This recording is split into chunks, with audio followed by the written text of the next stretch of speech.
आपको बता दें, अब पांचवें चरण का जो प्रचार है वो भी अब चरम पर देखने को मिल रहा है, क्योंकि पांचवें चरण के चुनाव भी दिलचस्प होने वाले हैं।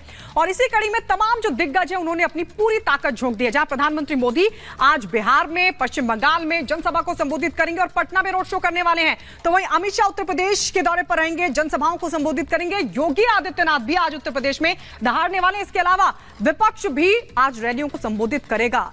इसके अलावा आपको बता दें क्या कुछ आज माहौल रहने वाला है दिन भर प्रचार के इस दौर में, इस 1 मिनट की रिपोर्ट में दिखाते हैं आपको।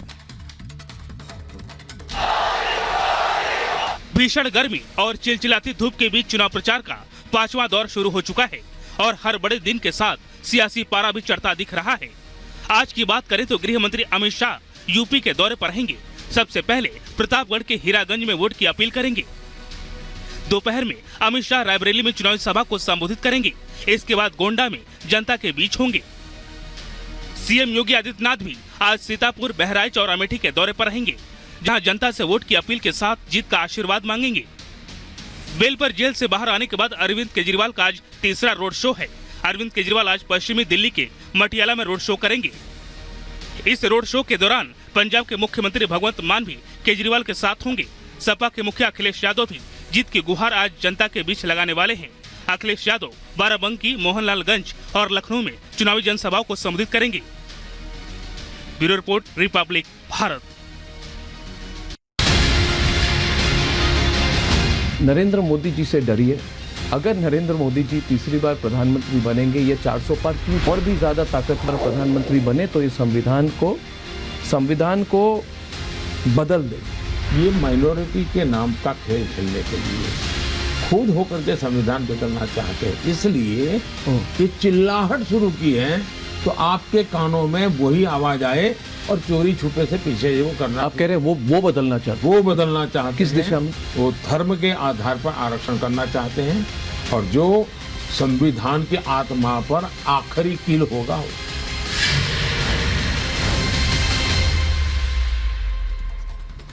और अब बात बनारस लोकसभा क्षेत्र की, जहां से प्रधानमंत्री नरेंद्र मोदी बीजेपी के उम्मीदवार हैं और एक बार फिर से वहां से चुनाव लड़ेंगे। लेकिन वाराणसी की जनता क्या कुछ हिंट दे रही है, आइए दिखाते हैं आपको हमारे सहयोगी अनामिका पांडे की रिपोर्ट। और रिपब्लिक भारत की टीम अब पहुंच चुकी है काशी विश्वनाथ की नगरी, जहां लोगों से जानेंगे हिंट की आखिर क्या कहना है लोगों का। प्रधानमंत्री नरेंद्र मोदी तीसरी बार यहां से मैदान में है। 2 बार जनता ने सांसद चुना है, तीसरी बार भी जनता का रुख क्या रहने वाला है, क्या मुद्दे रहने वाले हैं, लोगों से ही हिंट जानते हैं। सर, एक हिंट दीजिएगा, कौन जीतने वाला है चुनाव? जीतेंगे तो मोदी जी। क्यों? सांसद हैं, काम किए अच्छे हैं, प्राइम मिनिस्टर हैं, हमेशा हॉट सीट रही है बनारस और उनके आसपास भी कोई नहीं है, क्योंकि अभी तक जो भी उनके 2 टर्म्स हुए अच्छे हुए, विकास हुए हैं, काम हुए हैं। ठीक है, बेरोजगारी एक मुद्दा है, लेकिन इतना बड़ा भी मुद्दा नहीं है कि किसी चीज के ऊपर हो सके। बेरोजगारी मुद्दा है, लेकिन इतना बड़ा मुद्दा भी नहीं है कि देश से ऊपर हो सके। एक हिंट दीजिएगा, कौन सरकार बना रहा है इस बार? Officially PM Modi. तो शाह को पीएम बना देंगे। मोदी जी अगले साल 17 सितंबर को 75 साल के हो रहे हैं। बीजेपी के अंदर मोदी जी ने 2014 में मोदी जी ने खुद ने रूल बनाया था कि बीजेपी के अंदर जो भी 75 साल का होगा उसको रिटायर कर दिया जाएगा। अगर इनकी सरकार बनी तो पहले अगले 2 महीने में योगी जी को निपटाएंगे ये, और उसके बाद मोदी जी के सबसे खास अमित शाह को ये प्रधानमंत्री बनाएंगे। केजरीवाल ने दावा किया, शाह का नाम लिया और योगी के कंधे पर रखकर बंदूक चलाई, तो जवाब देने खुद अमित शाह उतर आए और केजरीवाल के एक एक दावे को खारिज कर खोखला साबित कर दिया। इनके पास प्रधानमंत्री का प्रत्याशी ही नहीं है। एक पत्रकार ने उनको पूछा कि आपका प्रधानमंत्री कौन बनेगा, तो इन्होंने कहा 1-1 साल बारी बारी बन लेंगे। आगे और भी सुनाएंगे कि शाह ने क्या क्या कहा है। पहले इसे समझिए कि केजरीवाल ने अपनी सियासत के लिए शाह को मोदी का उत्तराधिकारी घोषित कर दिया, मगर मोदी के सबसे बड़े दूत शाह ने उनकी कहानी को फ्लॉप कर दिया। इस बात पर एक बार फिर गौर कीजिए कि 51 दिनों में केजरीवाल ने तिहाड़ में एक स्टोरी बनाई और उसमें अपनी थ्योरी जोड़ दी।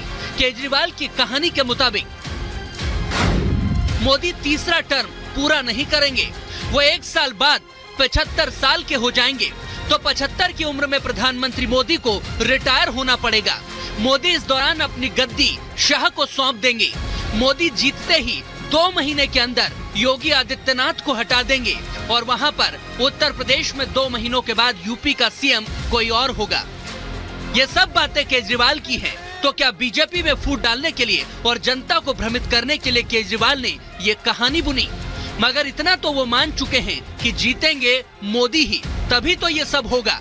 मतलब अपनी थ्योरी और स्टोरी में भी केजरीवाल मोदी को ही विजेता मान चुके हैं। से कम उन्होंने जब ये कहा कि मोदी जी अमित शाह जी को प्रधानमंत्री बनाएंगे, तो इसका मतलब प्रधानमंत्री बनेंगे, तो ये तो एक्सेप्ट कर लिया। भ्रष्टाचार के आरोप में जेल जाने वाला और सुप्रीम कोर्ट से रहम के तौर पर बेल पर आने वाला व्यक्ति वो दूसरों को नैतिकता की शिक्षा दे, कितना हास्यास्पद लगता है। केजरीवाल का छूटना पूरे इंडिया अलायंस के लिए एक बड़ा गेम चेंजर साबित होगा, क्योंकि पहली गलती भारतीय जनता पार्टी ने ये की कि उन्होंने उनको गिरफ्तार किया और गिरफ्तारी के बाद ये बात दिख रही थी कि लगातार भारतीय जनता पार्टी का नुकसान हो रहा था। चुनावी मौका है तो सब सियासी दल अपने अपने दावे कर रहे हैं, मगर तिहाड़ से आने वाले केजरीवाल ने दिल्ली में रोड शो किया, अपनी पार्टी का प्रचार किया, मगर वो इससे पहले ही मोदी की जीत पर मुहर लगा गए, संभले और फिर बीजेपी को रोकने के दावे करने लगे। सट्टा बाजार से लेकर एक्सपर्ट्स का हवाला देने लगे, राज्यों के नाम गिनाने लगे कि कैसे बीजेपी 400 पार नहीं लाएगी और 230 पर ही रुक जाएगी। मेरा अपना मानना है, और सट्टा बाजार में भी वो जो चल रहा है, इनकी 220 से 230 के बीच में सीट आ रही है, उससे ज्यादा सीट नहीं आ रही है। मोदी सरकार नहीं बन रही है, केंद्र में इंडिया गठबंधन की सरकार बन रही है। एक चीज जो सब लोग कह रहे हैं कि बीजेपी को बहुमत नहीं मिल रहा। हरियाणा में इनकी सीटें कम हो रही हैं, राजस्थान में इनकी सीटें कम हो रही हैं, कर्नाटक में इनकी सीटें कम हो रही हैं, महाराष्ट्र में इनकी सीटें कम हो रही हैं, बंगाल में इनकी सीटें कम हो रही हैं। केजरीवाल नंबर गेम में उलझाने से पहले खुद ही फंस गए। मोदी, शाह और योगी की केमिस्ट्री बिगाड़ने की कोशिश कर वो निशाने पर आ गए। मोदी जी 75 साल के हो जाए, इससे आपको आनंदित होने की जरूरत नहीं है। ये भारतीय जनता पार्टी के संविधान में कहीं नहीं लिखा है। मोदी जी ही ये टर्म पूरी करेंगे और मोदी जी ही आगे देश का नेतृत्व करते रहेंगे। चुनाव प्रचार करने के लिए 1 तारीख तक का बेल दिया गया है।